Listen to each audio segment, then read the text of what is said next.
আজ আমি টিফিন বানাবো, তার জন্য টমেটো, পেঁয়াজ, কাঁচা লঙ্কা কেটে রেখেছি। এটার সাথে একটা ডিম ফাটিয়ে দিয়ে দেবো। এই ডিম ফাটিয়ে দিয়ে দিলাম। তারপরে কড়াইয়ে তেল দিব। ডিমটা ভালোভাবে ফেটে নেব। নুন দিলাম। ভালোভাবে ফেটে নেব। কড়াইয়ে তেল দিব। কড়াই আমার গরম হয়ে গেছে, কড়াইয়ে তেল দিব। এবার একটা রুটি দিয়ে দিলাম। রুটিটা পাশ সাইড করে দিলাম। রুটি পাল্টি করে দিয়েছি। এই যে হয়ে গেছে পাল্টি করা। এটার উপরে ডিমটা আমি ঢেলে নেব।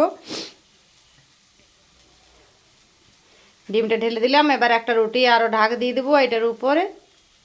এইভাবে টিফিন আমি বাচ্চার টিফিন বানাই, স্কুলের টিফিন। এই যে রুটিটা ঢাক দিয়ে দিলাম।